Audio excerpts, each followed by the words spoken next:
Okay. So, as you may have guessed from our positioning here, we're going to be experimenting with a double dharma talk today, a dual dharma talk, where Anna and I are going to be speaking on the same topic, each contributing some thoughts. So you can kind of get two related but slightly different perspectives.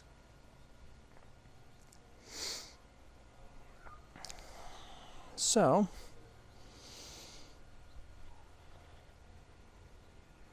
we've been talking in the other Dharma talks about this meditation practice, why we do it, why it can be useful,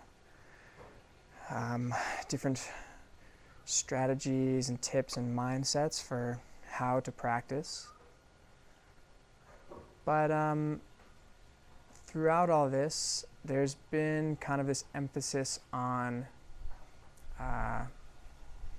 me as someone who practices meditation, or you as someone who practices meditation. So today we're going to look at things from a slightly different angle and see how there can be value in doing that. So, if you were to meet somebody new and, introduce yourself to someone, make first contact, how would you do it? What would be the first thing that you did or said? I think for a lot of us, it would be, you would say, hello, my name is Kolin, Anna, right? So we have these names, these labels for our beings, and for most of us, those names don't change much throughout our life. We stick with the same name.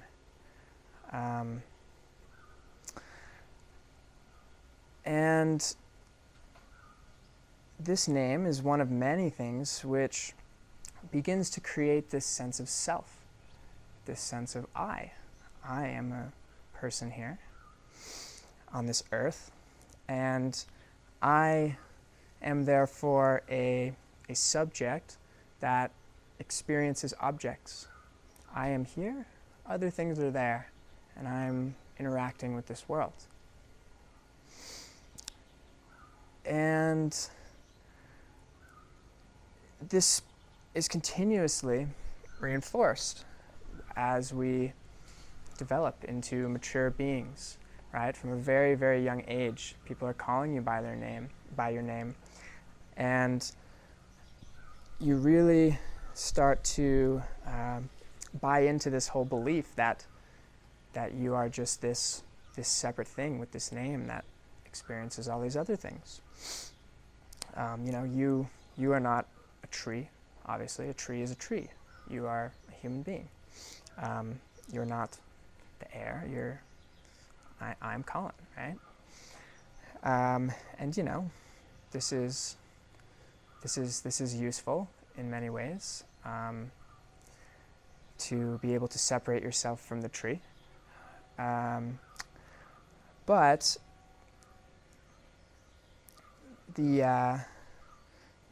this point remains that we get very much into this mindset of I.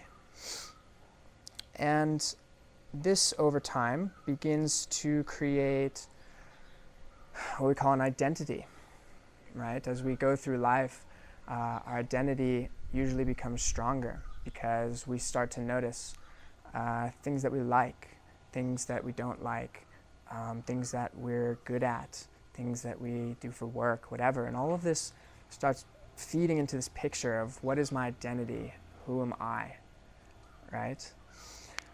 And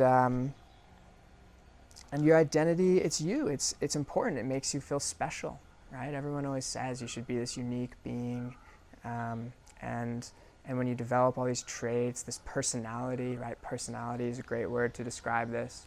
It's all you. It's all I. And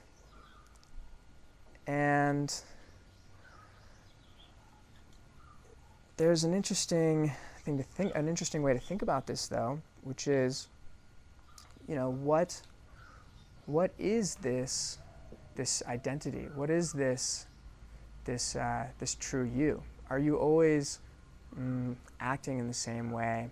Are you always feeling the same way? So, when you're at work, for example, let's say you're working like a standard office job, are you the same person? Are you the same identity as when you're at home with your family? When you're, out having a good time with your friends, partying, are you the same person as when you're sitting down quietly by yourself to read a book?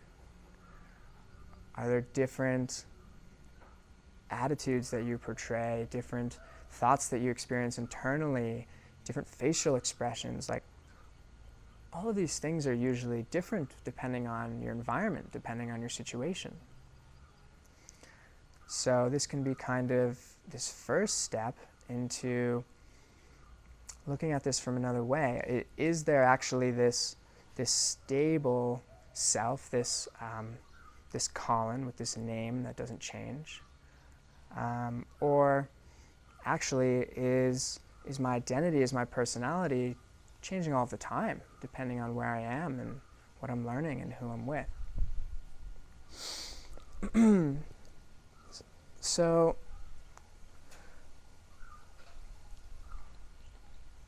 this isn't like groundbreaking realization, right? If we think about it for a second, we realize that we're not the same person. And of course, as we grow older and experience new things, we change our personality and our likes and our dislikes.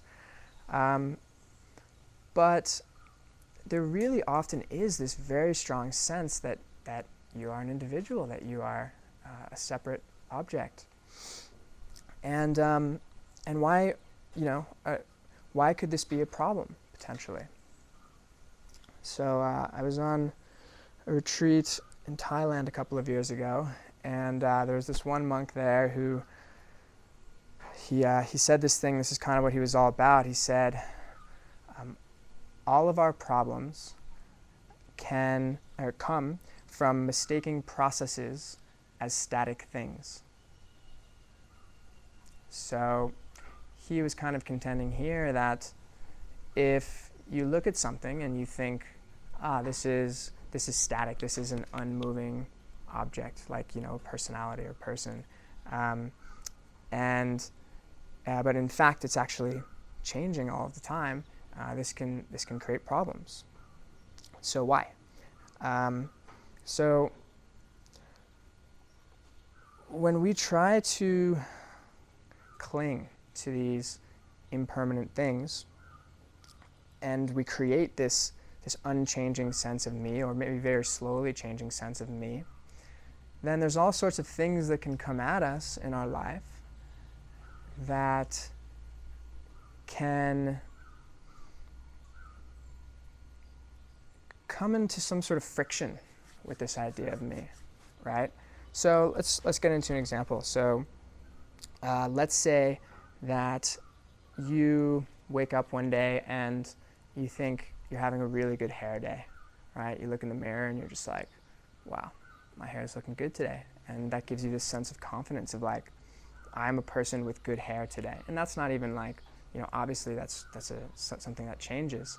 But if you then go out into your day and you encounter somebody, and I'm not sure why somebody would say this, but somebody looks at you and says like, oh, I don't know, have you thought about getting a haircut or something?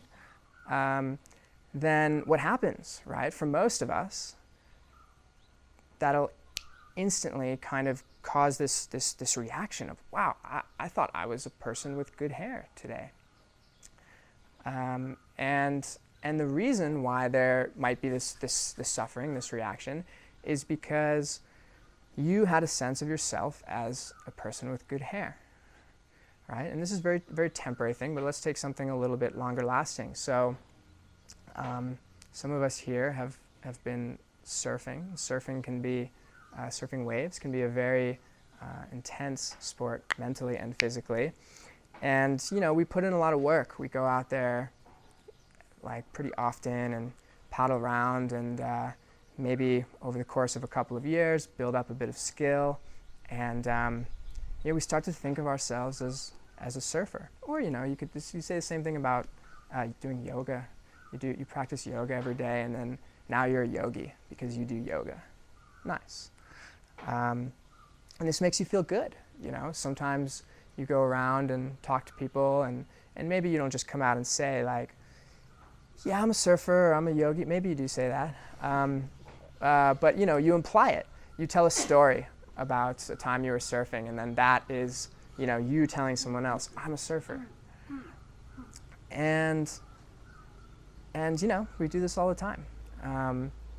But what it does is every time we tell a story about being a surfer, every time we wake up in the morning and think, oh wow, this is really cool, I'm gonna go surfing, I'm gonna go practice some yoga because I'm a yogi, then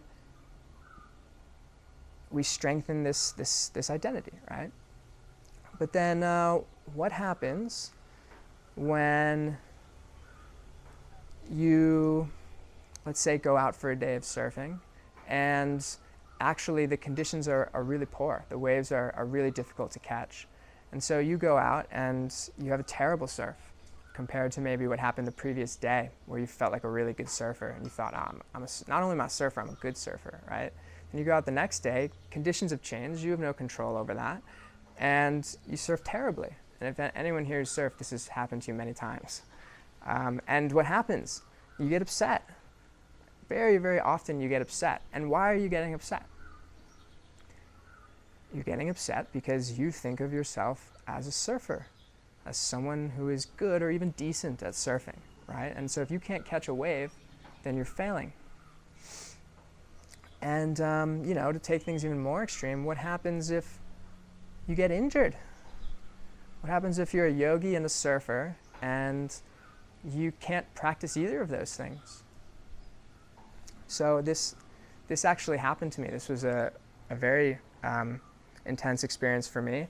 I suffered a ruptured eardrum about a year ago, and to be clear, at the time I thought of myself very much as a yogi and a surfer, very strongly, because that's all I was doing. And so I had this pretty gnarly injury, and I went to the hospital, and the doctor took a look at it, and it was like one of the worst he had ever seen. It was like 2/3 of my eardrum had a hole in it. So like water would actually go straight into my throat from my ear. Fun fact, that's connected. And so he looked at me and he was like, he said, if this doesn't require surgery, it's going to be at least 6 months to heal on its own. And during that time, you definitely can't surf. You can't go in the water. You can't even really shower properly. You have to keep all the water out of it. And in addition to that, you can't practice physical activity because, I don't know, something about blood swelling in the head or something if you're doing a lot of movement, not good for such sensitive organs there that need to be protected. And you definitely can't do anything like inverted. You can't do a forward fold, a down dog, anything like that. So even light yoga has had its limits. So I received this news, and it actually sent me into probably one of the worst mental states I've experienced in years, or like as long back as I can remember, because I had this very strong identity as a surfer and as a yogi, and that's what I was doing in Sri Lanka. That's why I was here. And it took me a while to figure this out. It was actually a meditation retreat that I went to a couple weeks later where I figured it out. But until then, I fell into this kind of dark hole. And so this creation of identity, while it's a very natural thing to occur, it's happening to us all of the time, right? We're all creating a bit of an identity as a meditator right now on this retreat. You have to be really careful, and you have to understand the limits of that approach of creating identities and thinking that things are permanent, that things are always going to be around. And there's there's actually a really interesting example of this in the mental health world. So zooming out even a little bit more than thinking of like a specific identity and just thinking of yourself as this I, as this person who always needs to be kind of thought of and talked about. So my cousin is a mental health counselor, and I was speaking with him recently, and he told me about this really interesting study that they did where they took, I think, quite a few, they did a big analysis on a lot of people who were posting on social media. And then they had them also fill out these wellness surveys, or they were somehow connected to the study. And they basically compared the use of personal pronouns as it related to mental health. I think specifically like levels of depression. And what they found is that there's a very strong correlation between the numbers of personal pronouns. So personal pronouns like I or me, I suppose, would be the most common ones. The number of personal pronouns that you use in your social media posts could basically predict how depressed you were. The more pronouns you used, oftentimes, the more depressed you were. Not always, obviously, but there's a correlation. So what's happening there, right? I mean, my theory on that is, if you're going out, and social media in many ways, it's your way of presenting yourself to the world, and sometimes that's really useful for sure.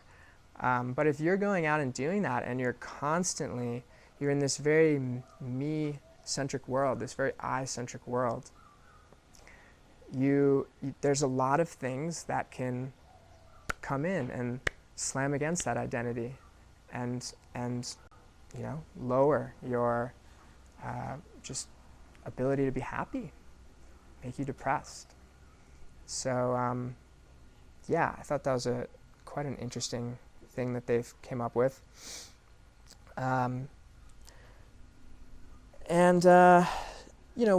way to combat this is to start to realize that impermanence of the self, that tendency for this identity or this personality to be constantly changing.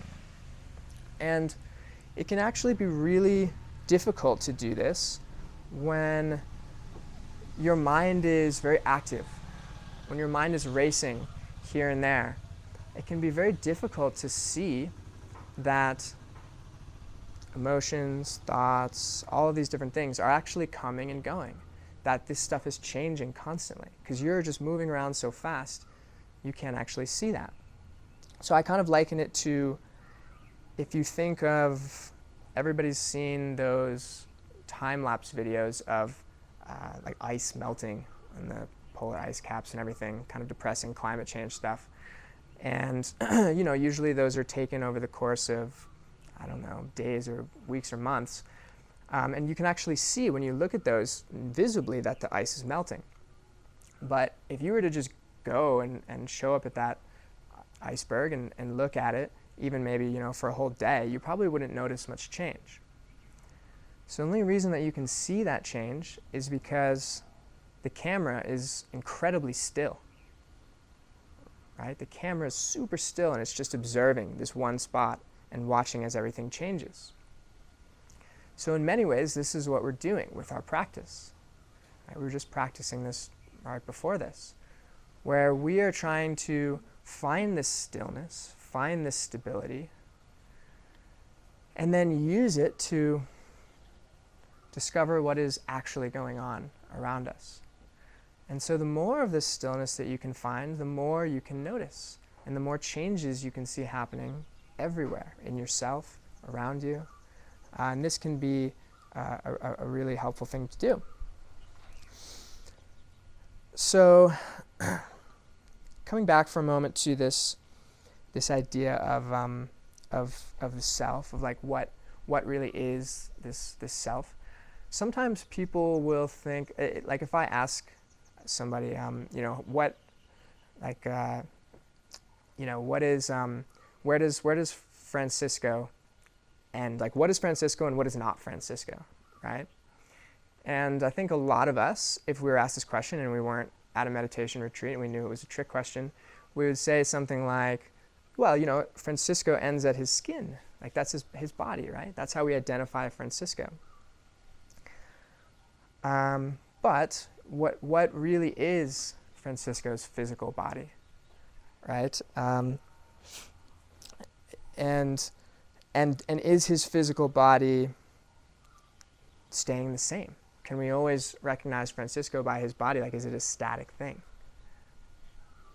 And so right now I'm looking at Francisco, and he's very still, and his body's not changing at all, and I can recognize him, right? But so our bodies are actually 70 trillion different cells all interacting with each other, right? 70 trillion. We can't even start to imagine what that number actually means. And within that, there's those 70 trillion cells, they actually fully replace themselves every 7 to 10 years. So in 7 to 10 years, you don't have a single of the same type of cell as you had before. They're dying and they're splitting and being reborn. So that's certainly changing all of the time, right? We can't say Francisco's self or body is his collection of cells, because they're dying and coming back all the time. And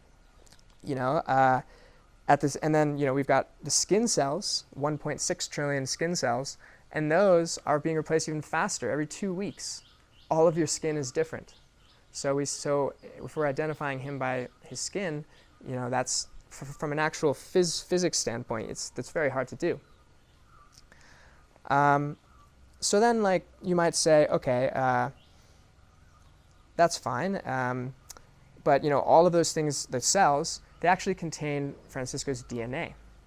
So he has the same strands of DNA in each of the cells. So maybe that's how we identify the self. Maybe the self is all of the things which contain Francisco's DNA. And you could look at it that way. But what about the 30,000 about species of bacteria living within Francisco, and that he could not live without, that are literally keeping his body functioning all of the time? They don't have his DNA, but are they part of him? Does he need them to exist? Yes. And then if you want to get even crazier, we have 300,000 different species of parasites living in and around us at all times. And parasites, right? It's like those often have a very bad reputation, but actually they're contributing to Francisco sitting here and being alive right now. So where do you draw the line? What is this self and what is not?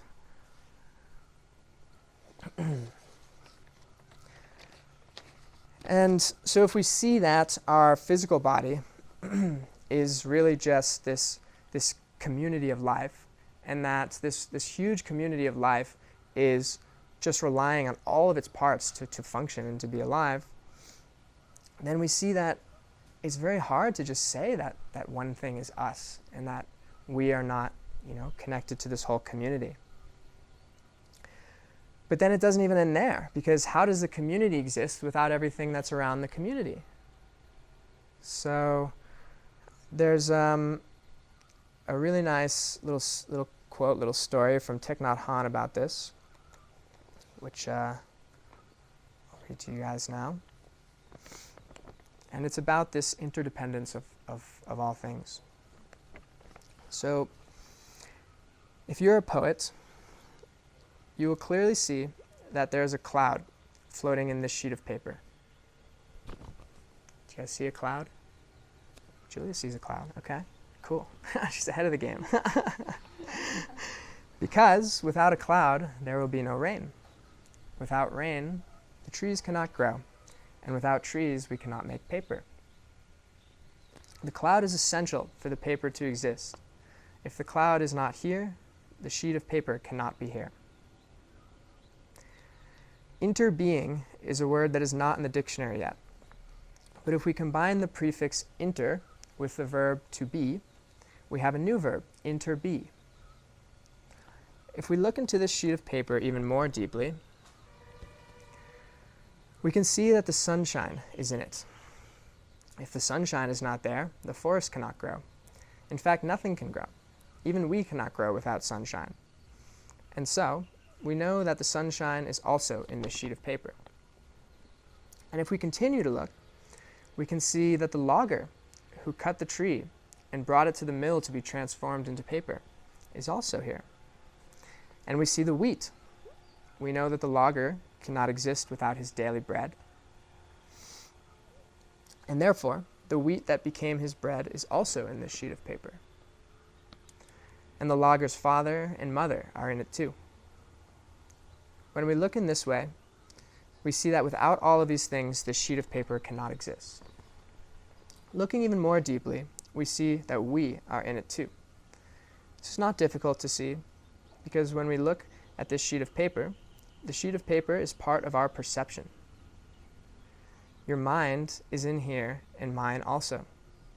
So we can say that everything, time, space, the earth, the rain, the minerals, the soil, the sunshine, the clouds, the river, and the heat, everything coexists in this sheet of paper. That is why I think the word interbe should be in the dictionary. To be is to interbe. You cannot just be by yourself alone. You have to interbe with every other thing. This sheet of paper is because everything else is. Suppose we try to return one of the elements to its source. Suppose we return the sunshine to the sun. Do you think that this sheet of paper will be possible? No, without sunshine, nothing can be. And if we return the logger to his mother, then we have no sheet of paper either. The fact is that this sheet of paper is made up only of non-paper elements. If we return these non-paper elements to their sources, then there can be no paper at all. Without non-paper elements like mind, logger, sunshine, and so on, there will be no paper. As thin as this sheet of paper is, it contains everything in the universe within it.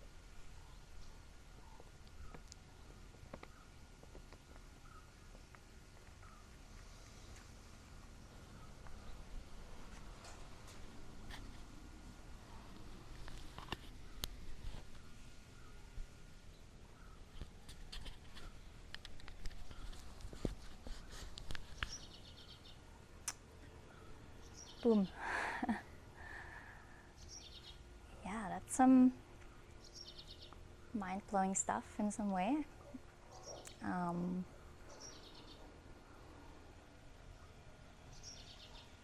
Everything connected, and we are actually not this single self. We are everything.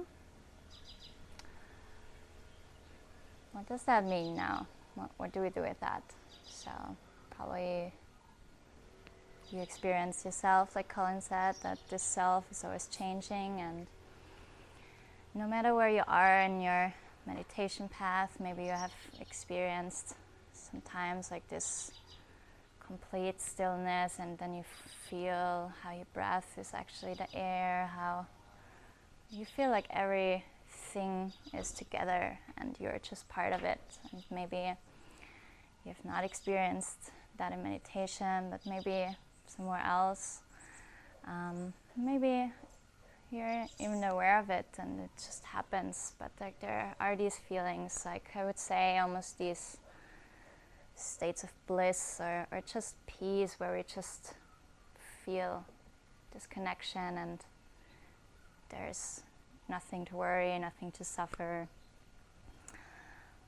And if this strong bond to yourself creates suffering, does that mean we have to give up ourselves? We have to stop being Anna, Kolin, Julia? That's the solution. So maybe not. For me personally, when I first heard of this concept, especially when I experienced as well, I was kind of lost for a long time, because there was this question, what does that mean for me? If all the suffering ends with this bliss state, so then I just go and meditate all the time and just go to the Himalayas or wherever you go to really be enlightened and sit in a cave all day and that's it, you know, like that's all you need to be really happy. And that seemed very plausible to me. But then I had like this confusion and this question, or sometimes I still have, like, if that's the state of ultimate happiness, why am I here as a human? Why have I been given this form, this body, this experience? And I think that's a question everyone has to answer for themselves and find out through the practice or through living life. For me personally, the answer came, like most of my answers come in finding out that it's not black and white, that there's not either you melt with everything or you be yourself. There's like all this range in between. And there's nothing wrong with feeling yourself. Sometimes we even do that. We connect with our body, with everything around.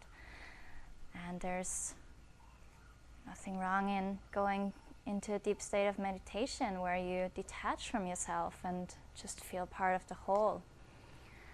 And by understanding and feeling that it's not either or, that it can be both and facets of everything, it really brings another level of living. And it brings this happiness into our living experience here, because we are given this human form. It's a huge chance to experience all this energy, experience this universe as a human. And by kind of understanding this balance and all these levels, you can live life very differently. You can experience many different facets of your personality. You can be everything you want to be, and you can always change. You can be different with different people. You can have different hobbies. Like, you're not bound to being a surfer or a yogi, but you can be, and you can always change within that. It's very liberating. It's like when you think back of what I told you yesterday about my singing. It's not about to answer, can I sing or can I not sing? And I experience that very often. Like, some days I'm just not in the mood or in the state, and then I try and I feel like it comes out really wrong, and that's okay, you know. Does that destroy my whole self that I've built up, like, as I'm a guitar player now? No, it's in that moment. I'm maybe not, because that's actually not what I need in that moment, and maybe I just like be quiet. And then on other days it comes back again, and it doesn't conflict. It's like all part of it. So it's very, very liberating thing to experience, this change. And if you let yourself be open to this change, you can actually experience this life more fully. You can let go of expectations and how you have to be, like all these things that society told us. You have to be a certain human, you have to do certain things. Maybe you want to, and then maybe this day you are an office worker, but then you go home, are you still an office worker? No, then you're whatever you are. I really like this example. We just recently heard in a dharma talk, and I actually forgot his full name. His first name is Gil, but it doesn't really matter, you know, it's Gil. And he said when people ask him what he is or profession or whatever, it's interesting to answer what you're doing in this moment. So if you're sweeping the floor, you're just a sweeper. You're not this whole meditation teacher behind or the surfer or whatever. In this moment, you're a sweeper and nothing else. And maybe a man or whatever you are in this moment, but then you do something else and it changes completely and you are something else. And yeah, beautiful, very, very liberating. And I feel this broadens your experience, and it broadens your whole environment too. It brings you connection, because you're not bordering yourself in this self. You're opening to change, you're opening to letting other things come in, giving things out. And that's why we kind of practice to deepen this connection, to understand that we're a part of this all, and everything is always changing. And we're giving something out and something is coming back to us. Like, think about food. Everything you eat is literally becoming part of your body. So there's things of this food that you remove after a while, but a lot of it is becoming part of your body. So what are you taking in? Like, what are you eating? All this energy in this food becomes you. And if you want to spin this even further, like Kolin said, with the piece of paper, like, who worked to produce this paper, who is preparing your food, and what energy are they bringing in? Are you gonna take that in your body? It's a big thought if you start thinking about these things. And also with what kind of food. Like, I loved when Francisco said that in the ceremony we did at his house with the plants. Like, the energy of this certain plant becomes part of your energy. You're kind of absorbing that. It's an exchange. And yeah, something to be mindful of. What are you eating? What are you taking in? And it doesn't end with food. Like, what about energy of other people? Everything around you has an effect. We heard this super interesting talk about the scientists who are actually saying, I don't know if that's actually proven yet, but his theory was like that you're actually sending out particles of your DNA. I think they call it RNA. mRNA. Okay. That you're actually sending this out and changing other people with it, like physically, whatever physically means. Super interesting, you know? And there's this thing that you say, like, you are a sum of the closest people to you. And you are, like, you're taking everyone's energy in, you're sending some energy out. There's a constant exchange. And this is literally what in Buddhism they talk about when they talk about karma. Everything you send out is coming back. And it's a big responsibility, you know? I loved when I started to read about karma, because I wanted to mention it here, and I actually didn't know that they define karma as action driven by intention, which leads to future consequences. By intention, like we talked yesterday. I didn't know that. I thought they define karma at whatever you act is coming back, but it's actually in the Buddhist tradition that it has to be intentional. So if you're intentional bad things coming back. If your intention is good and something bad happens, apparently you're safe, so no worries. Now, it doesn't mean that you can just like storm around and just excuse everything with good intention, but it gives like this tone with it that whatever you send out, so you can be aware of what you're sending out, you can create around you. And yeah, I wanted to go into a concept here that, it's best explained when you think about what that means in terms of interaction, when there's a person that is very sad, very angry, and like throwing all this anger and sadness at you. So what to do there? So first we have like this concept we're taking everything in.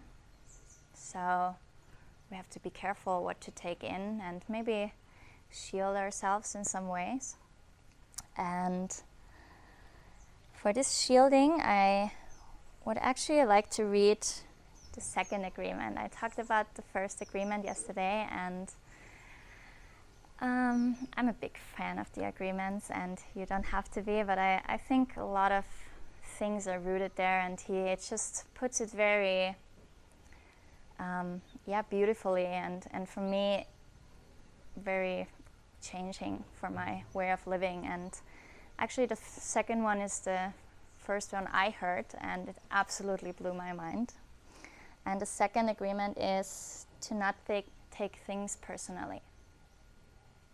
And I'm going to read this agreement to you. Second agreement: don't take anything personal. The second agreement leads on from the first: be impeccable or careful with your word, and teaches how to respond when faced with someone who is not following the first agreement. It helps guide you on how to react when a person uses their words or actions against you.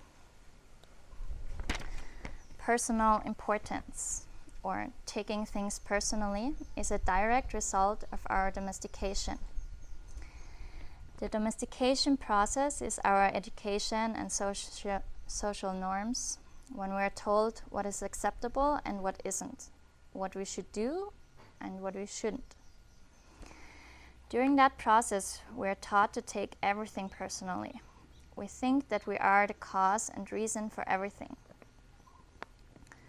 Personal importance, or taking things personally, is the maximum expression of selfishness, because we make the assumption that everything is about us, about me.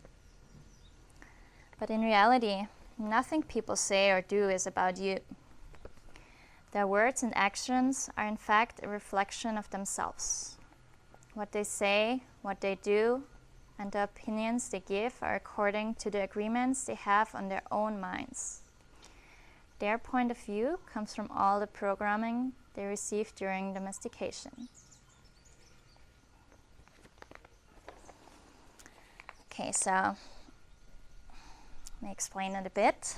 When I first heard it, don't take anything personal, I was pretty shocked, and my first reaction was to rebel against that, because that sounded like nonsense to me. Like, of course some things are personal. If someone says, I don't want to say that to any one of you, like, you are stupid, it's like saying it directly at me. Like, how is that not personal? Like, there is only personal there. It's like, no, like, think of it that way. Whatever you do, or whatever other people do, you take in, and the others take in what you do. But you're receiving it in your perception, and whatever comes thrown at you, you process, and then you send something out.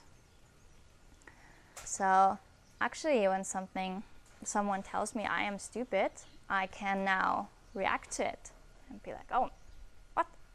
I'm stupid. Don't say that. You're stupid.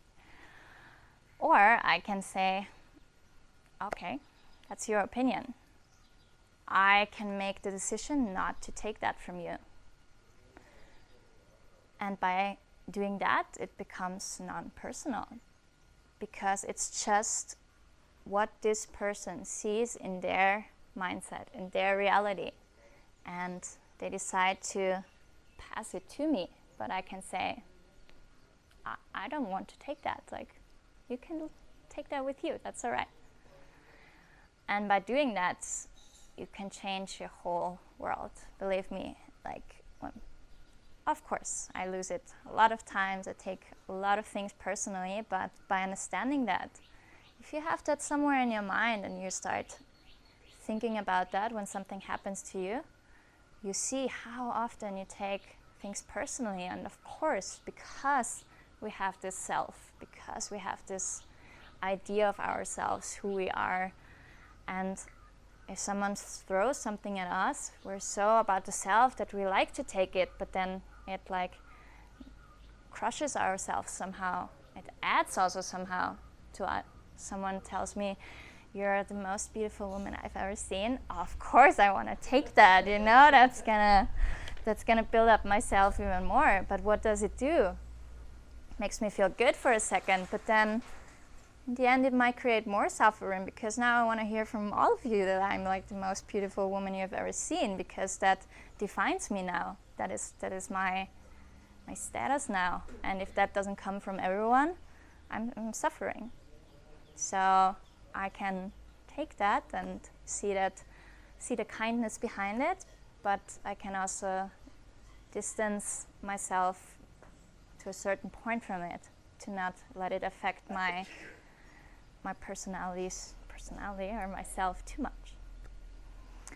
And it's kind of a bit, when I thought about it, it might sound a bit contradictory to everything you send out. It becomes part of you send in, but then you can actually choose. And personally, I don't think it's contradictory. It's just like awareness and managing this energy that is going around. And if like someone is throwing anger at you or violence or whatever, you can first choose not to take it, so you protect yourself from that energy. And then you can actually use this concept of connectedness to help this person, because what's happening there? If someone is angry or agitated, he or she is disconnected. There is so much self and so much hurt in that self, or frustration or anger, that there's no connection. So all this disconnection is just like throwing out, and what's happened is disconnecting even more, because throwing out, like everyone is reacting to it and saying like, no, like I hate you, so like go away, and there's even more disconnect. And it's actually what can happen in our body too. Like in the same talk with this like DNA exchange, he says that's how cancer happens, or like diseases, like cells get disconnected from healthy cells, and they're blocked and they cannot connect again to the environment. So it would actually help to like open the cell again and start healing it from around and connect it again. So we can see when anger or anything has been thrown at us, that this anger is coming from somewhere. It's like everything this person has taken in, everything this person has learned, the importance of this person's self became too much. But then there's also anger coming maybe from the parents or from the job. Like it's like we're not separate. It's all connected in some way from many, many different levels. And in this way we can also see that human behind it, that it's also just the soul suffering very loudly, maybe throwing this suffering at us. And by this simple step of not taking it personally, we can stay connected, and we can feel ourselves, our connection, our love, and just react with love. And that might throw this person off even more. It happens many times. If someone wants to pick up a fight with you and you're just like, I send you love, or I love you, it's like, what? Like, are we not going to fight here? Like, I'm ready, you know? So being mindful about that and experience this connection yourself, you can actually bring others back in, and you can grow together and help each other. And that's really what it's about, this experience. Since we're all connected, we better help each other to have a happy life, because in the end, if someone is unhappy, somewhere this energy will land and maybe touch us. So I feel it's a very beautiful thing to notice, and we can notice it right now with all that's happening in the world, with the corona happening.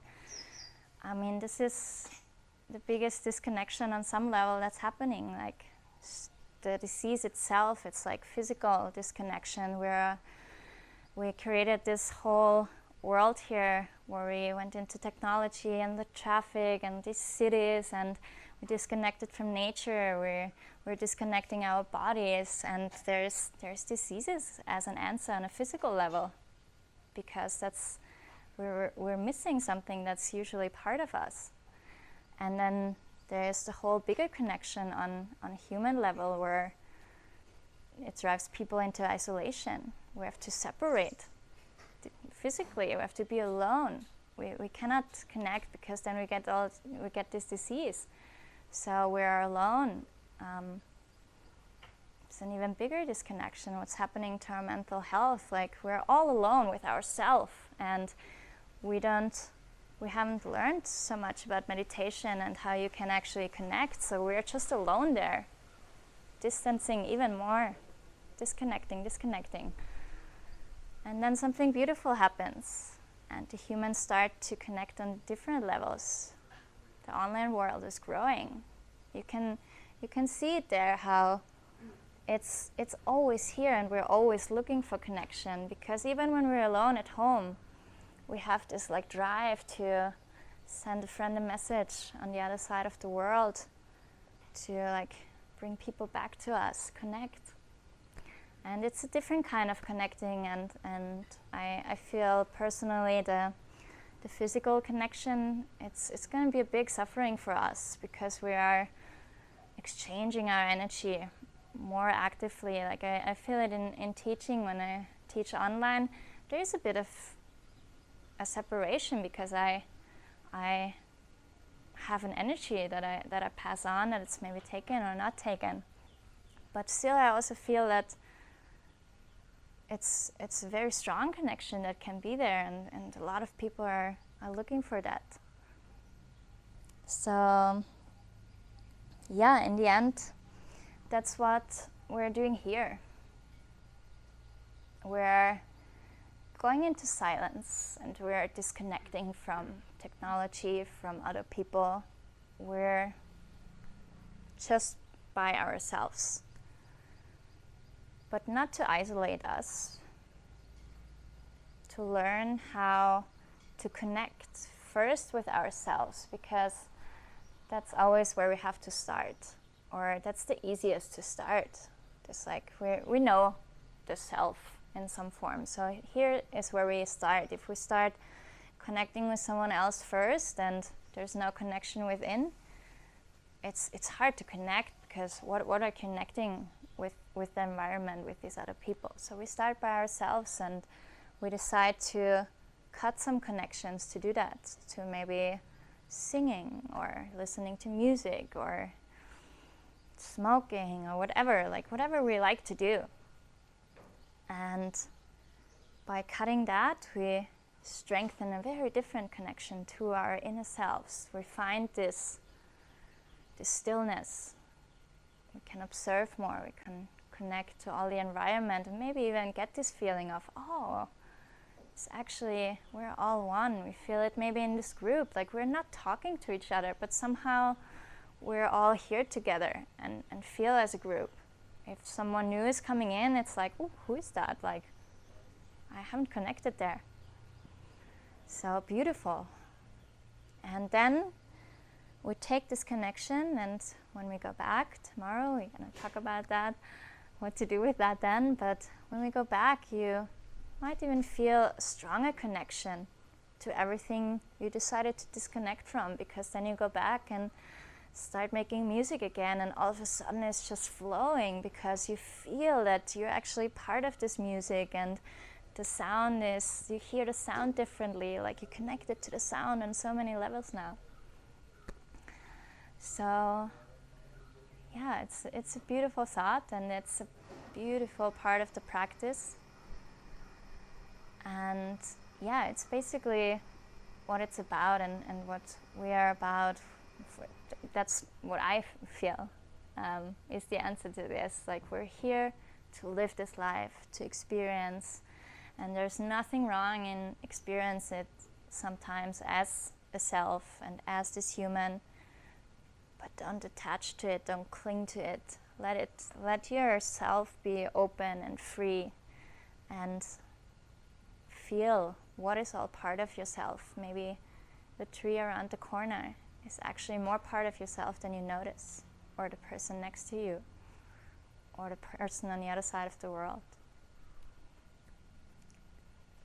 So yeah, a little thought to maybe take with you. And let's just all close our eyes for a moment and think about that.